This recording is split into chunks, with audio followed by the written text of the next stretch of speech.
स्वागत है आपका हमारे हेल्पेड यूट्यूब चैनल पे, जहाँ पे इस सीरीज में हम लेके आए कुछ ऐसे प्रश्न जो आगामी प्रतियोगिता परीक्षा के लिए बहुत ही महत्वपूर्ण होंगे। तो बिना वक्त गवाए हम पहला सवाल देखते हैं। स्वच्छ सर्वेक्षण पुरस्कार 2023 में किस राज्य को सबसे स्वस्थ राज्य का पुरस्कार दिया गया है? मध्य प्रदेश, उत्तर प्रदेश, केरल या महाराष्ट्र? और इसका जवाब होगा महाराष्ट्र। तो महाराष्ट्र ही जो भारत का सबसे स्वच्छ राज्य है। अगला सवाल है, भारतीय संविधान का कौन सा अनुच्छेद मानव तस्करी की रोकथाम से संबंधित है? कॉन्स्टिट्यूशन का वो कौन सा आर्टिकल है इसमें ह्यूमन ट्रैफिकिंग को बैन किया गया है? तो ये फंडामेंटल राइट से रिलेटेड है। आर्टिकल 23 यानी अनुच्छेद 23 ही है जो कि ह्यूमन ट्रैफिकिंग को इलीगल करार देता है। ठीक है, और ये फंडामेंटल राइट्स का ही एक हिस्सा है। अगला सवाल देखते हैं, विश्व व्यापार संगठन वर्ल्ड ट्रेड ऑर्गेनाइजेशन में भारत के राजदूत और स्थायी प्रतिनिधि किसे नियुक्त किया गया है? जीएस दीपक, सेंथिल पांड्यान, अरवन हुसैन शेख या टीएस दीपक? तो इसका जवाब होगा सेंथिल पांड्यान। अगला सवाल देखिए, किस राज्य के बेसन के लड्डू को जीआई टैग मिला है? उत्तर प्रदेश, मध्य प्रदेश, गुजरात या बिहार? तो उत्तर प्रदेश के अयोध्या को वहाँ का जो बेसन का लड्डू होता है उसे जीआई टैग मिला है। तो जीआई टैग जितने भी इंपॉर्टेंट है, अभी जो नए नए आए हैं वो भी आप याद रखिएगा। जैसे कि अभी कुछ लॉन्च हुए थे उसका भी आप याद रखिएगा। भारत का सबसे लंबा समुद्री पुल कौन सा बन गया है? तो समुद्र पे यानी सी ब्रिज। इंडिया का सबसे लंबा कौन सा सी ब्रिज है? अटल सेतु, राजीव गांधी सी लिंक, पंबन रोड ब्रिज या मोदी सेतु? तो इसका जवाब होगा अटल सेतु। यहाँ पे आप ध्यान से देखिए कि ये 16.5 किलोमीटर है, ये सी पे है यानी समुद्र के ऊपर ये पुल बना है, और 5.5 किलोमीटर ये जमीन के ऊपर पुल बना है। टोटल इसको ऐड करेंगे तो हो जाएगा 22 किलोमीटर, यानी इतना लंबा ये पुल है। और ऐसे ही से हम याद रखेंगे इसकी फॉर्मेशन को भी। ठीक है, अगला सवाल देखते हैं, world employment and social outlook 2024 किस संस्था के द्वारा जारी किया जाता है?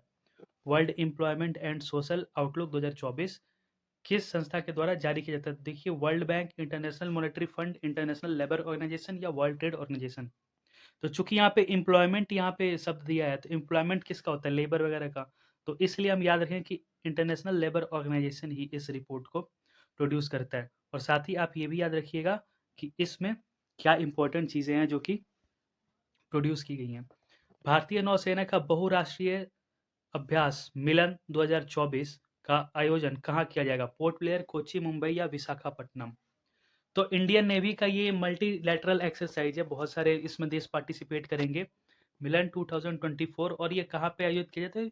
ये किया जाएगा आपका विशाखापट्टनम में। और मिलन का आप यहाँ पे फुल फॉर्म भी देखिए, मिलन का फुल फॉर्म है मल्टीलैटरल नेवल एक्सरसाइज। तो ये आप याद रखेंगे। अगला सवाल है, किस राज्य सरकार द्वारा रामलला दर्शन योजना शुरू की गई है? उत्तर प्रदेश, छत्तीसगढ़, मध्य प्रदेश, उत्तराखंड? तो बहुत से लोगों को लगा कि उत्तर प्रदेश राज्य सरकार द्वारा लॉन्च की गई होगी, लेकिन इसका जवाब है छत्तीसगढ़। तो ये आप ढंग से याद रखिएगा। हैंडले पासपोर्ट इंडेक्स 2024 में भारत की रैंक क्या है? तो हैंडली पासपोर्ट इंडेक्स 2024 में भारत की रैंक है 80। ठीक है, और साथ ही हम ये भी देखेंगे कि इसमें टोटल कितने देश सम्मिलित हैं। सवाल ये भी आ सकता है, 199, 201, 87 या 108? तो इसमें टोटल 199 यानी 199 कंट्रीज हैं, जिसमें भारत की रैंक है 80। ठीक है, तो हमें ये भी पता होना चाहिए कि टोटल कितने कंट्रीज हैं जिसमें भारत की क्या रैंक है। अगला सवाल हैंडले इंडेक्स से ये है कि भारत के लिए कुल कितने देश वीजा मुक्त श्रेणी में है, यानी कि वीजा फ्री, वहां पे जाने के लिए वीजा नहीं लेगा? 57, 62, 64, 87? तो याद रखिएगा कि 62 ऐसे देश हैं जहां पे भारतीय नागरिक विदाउट वीजा जा सकते हैं। अगला सवाल है, राष्ट्रीय युवा दिवस किस तारीख को मनाया जाता है? राष्ट्रीय युवा दिवस किस तारीख को मनाया जाता है? ऑप्शन देखिए, 12 जनवरी, 15 जनवरी, 9 जनवरी और 30 जनवरी।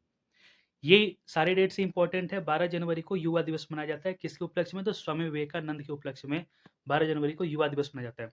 वहीं अगर बात करें 15 जनवरी, तो ये आर्मी दिवस 15 जनवरी को मनाया जाता है। ठीक है, क्योंकि इस दिन सबसे पहले जो जनरल करियप्पा जो थे वो बने थे। 9 जनवरी को भारतीय प्रवासी दिवस ये मनाया जाता है।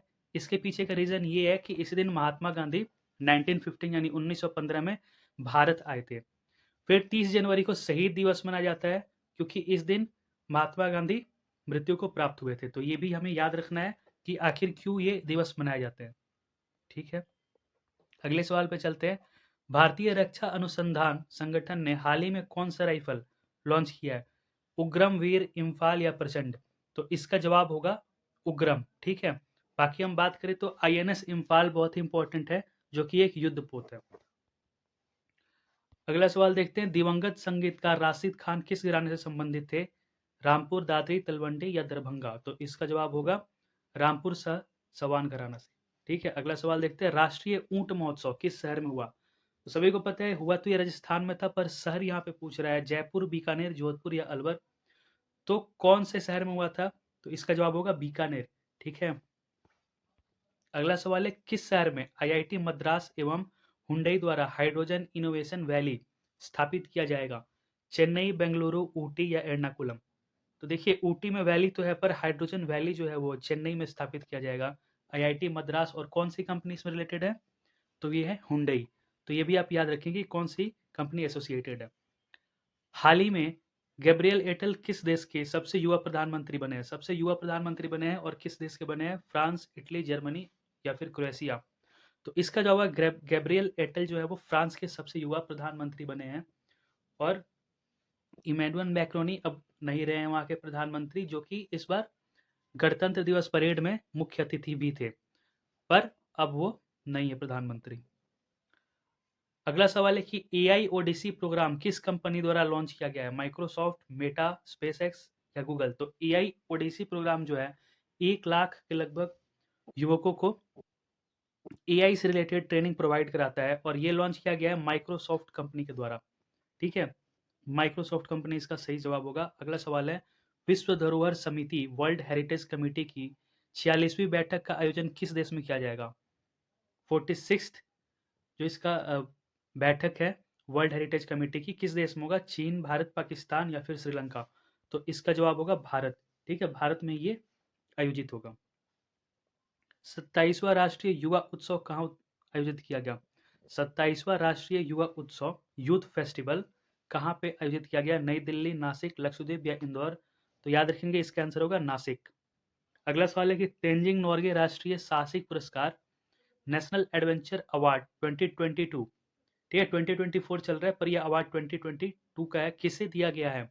और ये इंपॉर्टेंट है, इसका जवाब आप जानिए, सविता कंसवाल, जो कि उत्तराखंड की रहने वाली पर्वतारोही थी, और 16 दिन के भीतर वो माउंट एवरेस्ट और माउंट मकालो दोनों को ही वो फतह करती हैं। ठीक है, तो सविता कंसवाल, इसको याद रखिएगा आंसर। किस देश ने हाल ही में मिथेन से प्रक्षेपित रॉकेट बनाया? बहुत इंपॉर्टेंट क्वेश्चन है कि मिथेन पावर्ड रॉकेट किस देश में बनाया अभी हाल ही में? और इसका जवाब होगा चाइना। तो चीन जो है वो मेथेन पावर्ड रॉकेट बनाया, जिसका नाम आप कमेंट बॉक्स में लिख के जाइए। किस देश ने चंद्रयान मिशन पेरेग्रिन 1 लॉन्च किया?